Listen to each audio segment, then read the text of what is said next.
The next session that we have for today is titled as Money Wise. The discussion will be about Deepak Shenoy's book, Money Wise. He is a fund manager, entrepreneur, financial market expert, and a passionate blogger. He is a founder of Capital Mind, a Bangalore-based wealth advisory and portfolio management service. His articles and blog posts are among the most popular on cyberspace. And he will be in conversation with Pavan Srinath, a bilingual podcaster and a policy researcher. Over to you, Pavan. Thank you so much. It's a pleasure to be here to host this discussion.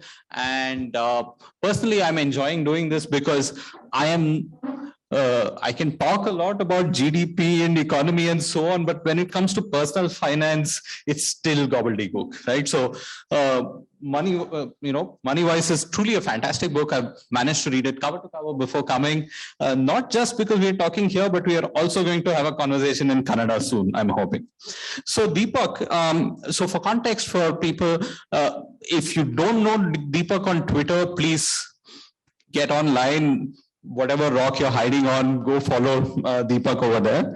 Deepak, while he runs Capital Mind, which is providing sort of portfolio management service, a range of products and services behind a paywall meant for people who are investing and doing various things, Deepak personally has been very, very generous with his financial advice and very no nonsense, not the type of advice like which mutual fund do I buy, right? Which is the standard stuff in the trade, right? So what I really love is Deepak's thinking frames about how to think about personal finance, and that's what I'm hoping to do. So we just have half an hour. So a couple of things up front. I'm not going to be talking about stocks. So anyone who wants stock advice, you're not going to give it on the panel either, right? Good. So we're not going to be talking about stock. I'm going to keep it simple. And if you want more, you really should go read this book because it's written almost as if it's a conversation with the reader. So Deepak, just to get us started, how do we think about saving, right? Like whether I'm just starting off in my job, now I'm much older, even now thinking about saving itself, do I go into mutual fund? Do I put my money in stock? All these million questions happen and then you get paralyzed. So how do you start thinking about savings? So firstly, thanks a lot. Thanks for everyone for coming in and thanks for hosting me, Pavan. So when it comes to saving, it's a very complicated word because when you're young, you hardly have any money and they tell you to save. Right. So you're like, what do I do? When you're old, you can save and you probably can spend as well. But for the most part, you're too old to spend all the stuff that you would have spent when you were younger. So it's a bit of a catch-22 over here. But here's the thing that I say. Okay. Firstly, any saving is good. If you're able to save and put it away from your expenditure list, that means it's not available to spend, that effectively adds up, whether money sits in a fixed deposit or a bank account or somewhere, even in a chit fund, it doesn't matter as long as the money is relatively liquid. I mean, you can access it when you want. Also that it grows over time. So the way you think about it is beyond your expense, you have to earn more than your expenses. This is actually very easy for me to say, but it's a lot tough for someone who's starting off because the expenses tend to be a little bit higher when you're younger and your earning capacity is not quite as much. But it's important to say, when I put this, there's a little bit of a conversation I put inside the book as well. So this woman who goes to this man and says, well, the genders are irrelevant. It could be a man to a man, so just being honest about, but she goes and says, how many cigarettes do you smoke a day? And he says, well, 20. And then she says, well, 20 cigarettes, it costs so much. And if you had done, how many years have you been smoking? So he says, 20 years. He said, if you do the calculations and if you put all that money into a fund, mutual fund, today you would have had enough money to buy a Ferrari. So he looks at her and says, well, do you smoke? He said, no. Where's your Ferrari? The point about this is, it's very subtle that if you save money, but as in you do something that pretends to save money, but it actually isn't invested anywhere, it's of no use at all. So scrounging for the sake of scrounging is a complete waste of time. The other point about saving is and this is just my gray hair speaking. Okay, so don't limit your aspirations or life just because you have to save. There will be enough time. All of you are of a capacity to earn. That earning capacity will keep increasing over the rest of your life. When you're younger, you don't have enough money, and sometimes some of the stuff that you really want to do, whether it's travel, take a sabbatical, build yourself an emergency buffer so that you can say bad words to a bad boss and then walk away from that job. All of that stuff is important, more important than trying to say, I want to get 15% returns from the stock market and I want to buy the stock and it'll double. There's more fun in life than it is in saving and investing. So in general, I would say saving has to be thought about as a process that says, once I'm done with what I need to spend on, I have enough money left to save.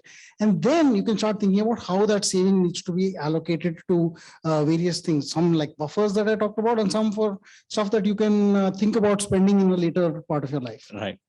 So thanks for starting us off over there, Deepak. And over here, your book also, you start by talking about things like your fixed deposits and your bank accounts to mutual funds to trading on the market, right? So before we go there and we get trapped in those things, right? Okay, which one do I do? Which is the best SIP I can do that such that I can get the best return in so much time? We need to get some hygiene in place first, right? So you talk about that hygiene in the book too. So what's the hygiene, no matter what age you are, just to have peace of mind and to get certain things right? Where do we start? So, this is like you start your day, you might be brushing your teeth, or what the basic hygiene elements of everybody is applies in your financial life as well. So I tell everybody the minimum you should have, and if you don't have anything, you should start here, is build yourself 6 months of expenses, not income, as a buffer. That means 6 months of expenses should lie somewhere that is accessible at any point in time. You could put this in a liquid mutual fund. You could put it in a fixed deposit, wherever it is. It's not relevant how much money it earns. It's relevant that it meets your 6 month expense criteria. And every year as your expenses increase, some of you may, let's say, get married and therefore expenses increase proportionately. And then, so the 6 months of expenses is this extremely important buffer that you need. Beyond that, you might need a little bit more for an extra buffer, which says, well, you know what, this emergencies buffer is for, let's say I go in an accident, I can't work for 6 months. That's the kind of money that I will have. Or if I leave my job, I have 6 months to find another job. You might build another set of buffers for, say, a sabbatical. When you're younger, in fact, more when you're older as well, you need some time off from work. And unlike the past, gaps in your resumes are no longer considered bad. They're actually considered good now. I mean, you've actually gone and shown character. So people appreciate that. And when I was younger, if you had gaps in your resume, they would look at you and say, why didn't you have a job in this 1 year period? I think even now but increasingly I'm hoping that it's. Yes, I mean, you need money for everything. Right? You do. In fact, the problem with this is most people don't do it because they don't have money. Don't make money the excuse for not doing stuff that you really want to do. And so build up those buffers. Once you're done with that, and the most important thing about thinking of your goals or longer term goals is to think of stuff that's non-negotiable. When I say non-negotiable, you will retire at some point. Retire meaning at a point where you don't have to work in order for your money to expenses to be met.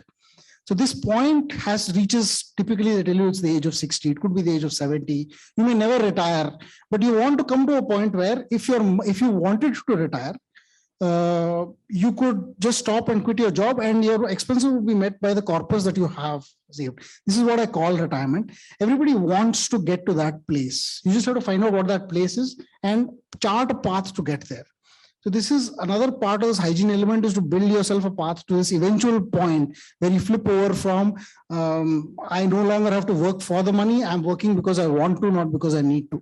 This switch is the next personal goal that you want. Then you may have your kids' education. The other thing I saw, when we're talking not just about savings, but just about hygiene, right? Life insurance. And if we have time, we'll get to what we call life insurance in India. But you're talking about term cover, right? But who needs life insurance and who needs health insurance? So very interestingly, two things have happened because of the COVID crisis. First, we apparently don't live as long as the books say they will, and our health expenses are a function of whether there's a pandemic or not. So this was not evident earlier. So everybody needs health insurance at some level. Unless you are, you have a certain disease which caused the health insurance premiums to rise so much that it isn't worth paying for health insurance. Otherwise, almost everybody does. Life insurance is only needed for one reason. If something happens to you and you die, is someone else dependent on you that whose expenses need to be taken care of for the rest of their life? So one of the things that I say is it just replaces income. So if you die, somebody else will suffer because of it. It may also be applicable to working couples, for instance, where you might say no, the other person is not dependent on the income. But you see, if you're a working couple, one person passes away, there's mourning, there's bereavement, there's a lot of stuff that the other person may not require to work. You have to at least establish the financial parameter of that. So one of the two people you will not buy insurance for is children, because nobody is dependent on them for income, and people who are above the age of 60 or 70, where they don't actually have income, maybe, and that therefore you don't need to substitute that income to even if they had a person living or a spouse or anything like that, you don't actually need insurance. So if you aren't in those, everybody else does. And so if your spouse is dependent on you for income, if you have children and therefore lack of income, so these are the people who will need insurance. But in general, insurance should not be missold to people who are above, who are beyond their retirement age, if you may, or who are below the age of 18. And in insurance, which gives you a return plus covers, is not really an insurance, right? It's something else. It's this hybrid beast, sort of very Indian as well. Actually, not just Indian. It happens abroad as well, but not as much as India. India typically sell you insurance. The question that people ask is, if I die, you'll pay. What if I don't die? Then like you want to earn. The money is lost. Yeah. Oh no, it's just going out of my pocket. Yeah. But they don't ask that for cars. I buy car insurance every year. My car, no accident happens, I'm fine. But if I don't die, I want my money back for life insurance. This is very strange, but it's very Indian also. So the insurance companies are freaked out, so they tell you that you can get your money back. So the premium is only 3-4 times. That means if you're paying 200 rupees per lakh of insurance, which is most of you, that's what you'll pay. You want 1 lakh rupees of insurance, you'll pay 200 rupees per year. Instead, if you want the money back, you have to pay 800 rupees per year. It sounds very decent until you do some little calculations in some Excel and you find out that for this, he's taking that remaining 600, putting it in some liquid fund, something that earns 2-3%, which you could have done yourself. And you could have got that 200 rupees back to pay over the long term. So the problem with this approach is that they sell you stuff as if it's an investment. It's a terrible investment, but because it has this insurance bundled along with it, you think it has more value. It's like my car, I'm going to give you painted bumpers. So painted bumpers is a scam. So they put 50,000 rupees more for a painted bumper. How much does it cost to paint a bumper? But no, painted bumpers, 50,000 rupees. It's almost like saying, no, if you want both of your right and left indicators to work, then I'll pay you charge extra. Otherwise, only one will work. So, at some point, it's like, like you're actually crippling the car to charge me more for the real car. But that's unfortunately how insurance is sold. And I would say in general, if people will come and sell you insurance, because there are 25% premium commissions. Okay. So you give 100 rupees, 25% goes to the guy who's selling it. He doesn't tell you this. Sometimes there's 50% commissions, sometimes there's 100% commissions also. Don't even ask. These are complex beasts, but that's why they want to sell you insurance. Well, term insurance, although it's, the problem is if you take 1 crore of insurance, you'll pay some 15,000 rupees a year. If you buy this other insurance, you'll pay 5 or 10 lakhs per year. So they want to sell you at 5 or 10 lakhs per year because 25% of a larger number is always a better thing for the guy who's selling it. And so typically I say, when they say insurance and giving my money back, that's all very bad sign. So, and on health insurance, right? I had a funny conversation with my own health insurance agent. And I said, look, if I have a 5 lakh cover or something like that, most covers are 5, maybe 10. And the reality is that if something really goes wrong, right, and I have to spend 5 lakhs, I can scrounge around in my savings and pay for it. But if something truly nasty happens and I have to spend 30, 40, 50 lakhs, then I'm in deep trouble. So I'm like, increase my cover. And he's like, no, sir, nothing bad will happen to you. Don't think like that. The whole point of insurance is so that I don't have to worry about it, right? So even health insurance, often we underfund our personal health insurance. And it's interesting because the exact use case that you talked about is solved by certain insurance policies that are being sold. They're called super top up. They're saying, listen, the first 10 lakhs you pay, 10 to 50 lakhs I'll pay. These are very good policies. You know how much this policy costs? 10 to 50. I am 47 years old. Okay. So for a person like me, it will cost 2,000 rupees a year, which is nothing for me to say, listen, tomorrow, even if I have to get admitted for this heart disease plus cancer plus something, it costs 50 lakhs. I will pay only 10. The remaining 10 to 50 will be paid by the insurance company. And up to 10 lakhs, maybe I have another insurance which covers the first 10 lakhs. And the super top up is really cheap. They don't sell it to you. You have to beg them for it. I remember doing that. So because maybe the commissions are not very high on that one. I'm not sure. 2,000 bucks. Even if I put 25% of 2,000, he's making 500 bucks. Fair. It's like, his Starbucks coffee. So this is, we are still talking hygiene, right? But you're saying we need to get this done before we start thinking about mutual funds, stocks and everything else. And I don't want to talk about stocks, but just mutual funds are supposed to be a reasonably straightforward, simple way. The one thing beyond a fixed deposit, right? But the fixed deposit only gives you so much. You're just about beating inflation. If you really want to grow your money so that you can retire comfortably, mutual funds are at least a part of the solution, right? But now if you look at the market, I think in your book, you recount 1,600 odd mutual funds. The number might have increased between you writing the book and now. It has. There is direct, there is regular, there is some growth, dividend, other nonsense. Like, how do you simplify this beast? And let's start from a place of, I'm scared of markets. I don't want to think too much. If I have to worry constantly about my investment, then that's a cost, right? So I want to be a little more laid back. So where do I start? Okay, so let's start with the basic premise. We're going to optimize for happiness. Okay, that means you're not going to feel, the idea is to not feel miserable and to not feel like the whole world has let you down by not telling you X, Y, Z and all that. But let me start with the basics. The problem with going down, I will buy this stock is after a while, there are 4,000, 5,000 stocks. You don't know which one to buy. You buy 5, they don't work. Everything else works. Then you feel miserable about yourself. You're not optimized for happiness. You suddenly realize this is a much deeper world than you ever want to get into. Then you say, okay, well, you know what? I don't want, somebody else is going to do this for me. I will choose a mutual fund. They are the guys who go select out of these 4,000 stocks. That's fine. Then there are 1,600 mutual funds because there's a dividend option, growth option, something. And you don't know what all of these mean. And roughly, because of complexities that have happened in the past, these options have happened. So at one time, dividend was not taxed. Today it's taxed, but those dividend options remain. So they don't make sense anymore. So today, if you ask me, I'll say, ignore dividend options, just go for growth. Ignore, there is a regular and direct. If you're smart enough and you're not using an advisor or an intermediary to go. And when I say smart enough, sometimes when you go directly, you think you go directly to a bank and you buy a mutual fund. No, that is actually giving them commissions. So regular gives somebody in the middle commissions, direct does not give somebody in the middle commissions.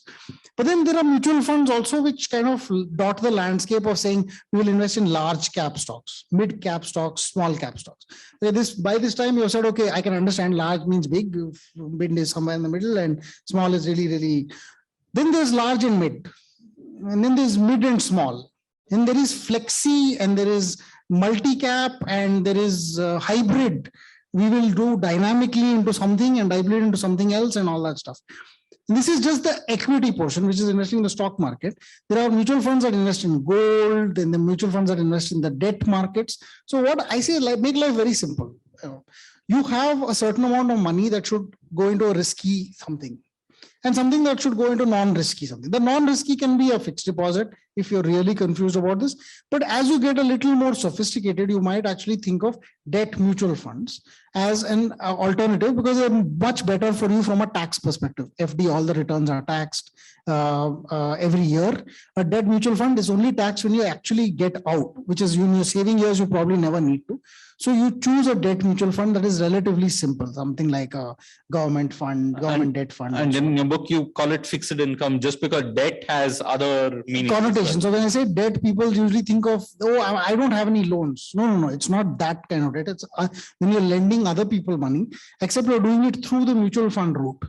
Now, the mutual fund route has its complications, and the simplest form of debt is your employee provident fund. That's almost mostly debt. There's a little bit of the other parts of this ecosystem, which is you may have a PPF, you may have a fixed deposit. There's a post office national savings certificate. All of these form the debt portion. So if you have, and if you don't know anything about all of this, you just divide your savings 50% into debt or fixed income, 50% into equity. Within equity, how do you then choose between all these mutual funds that exist? There's a simple way and a complex way. I'll go to the complex way first, because then you can appreciate the simple way. The complex way is to rank all the funds in the order of their returns in various time frames, figure out which ones are consistent over a time frame.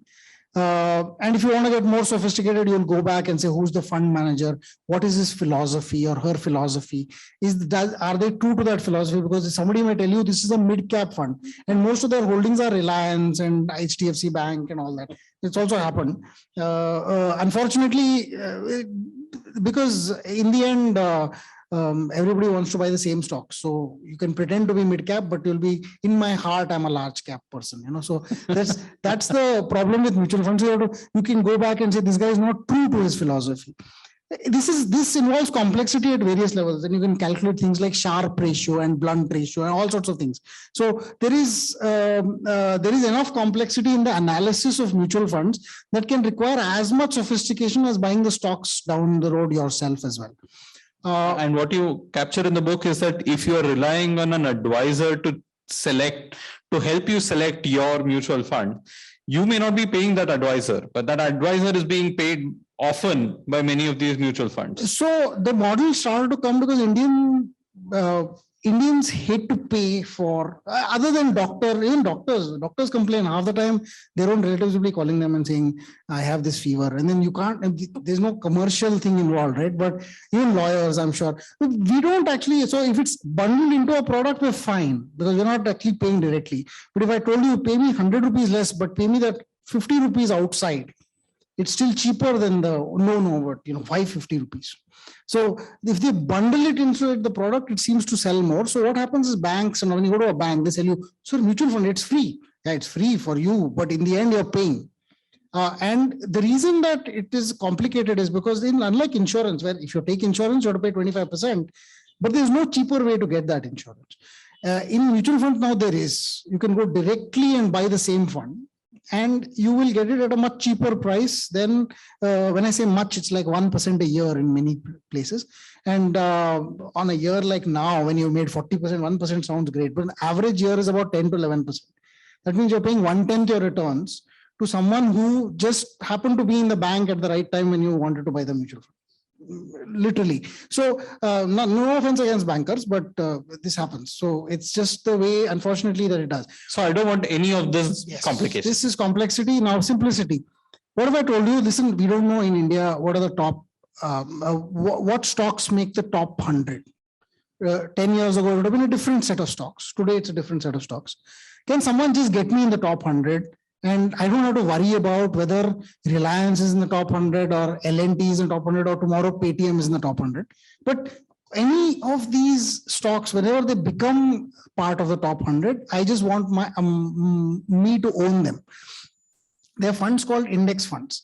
Now, because you're not making the decision of which stocks to buy, it's the top 100 stocks. The fund manager himself is not making, or herself is not making the making a conviction, looking at the balance sheet. They're just choosing the top 100 stocks. The fees they charge are far lesser. And because of that, these mutual funds, index funds they're called, they just something like the top 100 India and the top 100 US stocks. You can buy both in India.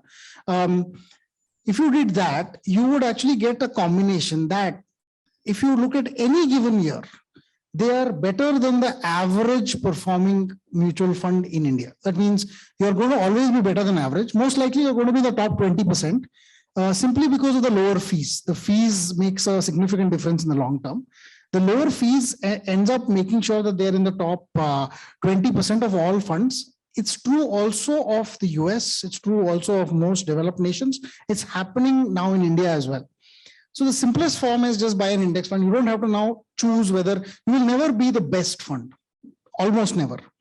But you will definitely be among the top, I mean, as I said, 20-25% usually, but definitely better than the average. And this is the simplest way to invest. No headache, no. You can just buy it every month and you don't have to worry about it over a very long period term. Of course, there is risk because the markets overall can fall. Last year when Corona happened, everything fell 40%. So this is also going to fall 40%. Then the market came back up 100, I don't know, odd percent since they're from the bottom. And you'll also be up at the same kind of a pace. But over the long term, if you and by the way, don't even look at like the last 1 year, 1.5 years so there is no, every year I'll get 20% guaranteed. There's no such thing. The way to think about markets is there is a certain economic growth India has, GDP growth, real GDP growth as we call it, which is about 6 or 7%, maybe 6% on average. There's inflation in India, which is roughly 5%. I know we may have different inflations internally, but as a country, it's about 4 or 5%. So this 11% is what stock markets will give you in the really long term, roughly. Give and take 1 or 2%. That's about all you will get. And if somebody tries to tell you that it's 14 or 15%, they're taking more risk. They're probably going to riskier stocks and so on. Anybody who tells you 20% has not enough gray hair. So I'll come to that because the part of the book where we talk about that. So I want to keep continuing this conversation, but I wanted to do at least this much, Deepak, because we do have only half an hour and I've been getting signals that we have just about a minute to wrap up. Time vanishes, right? When Deepak's speaking. So I do genuinely want to thank you for just laying this much groundwork for us, because honestly, even this is very, very hard to get to. And I love that your book does so much more and walks us through and sort of helps us figure out what is our risk appetite. And I love that you have this 3-part thing, right? Do you have the time? Do you have the inclination? Do you have the skills and ability? And if you don't want to invest those 3 things into playing in the stock market, don't. Right? Absolutely. I think that's, if you don't, most people don't have the time. They're doing other things. The stock market works between 9:15 and 3:30 every day. If you're not there at that time, it's like attendance nahi dala to nahi hoga bas. So that is the time part. And then there's the inclination. People don't want to study about stocks. My son asked me very recently, he was very worried. He came to me, he said, Deepak, Daddy, this capital mind, it's a lot about stocks, no? I said, yeah. He's like, if you die, am I supposed to take over that thing? So I'm like, no, don't worry about that. But why are you asking? So I don't like stocks. I'm like, okay, done. So not everybody has the inclination. It's fine. You can outsource it to somebody else.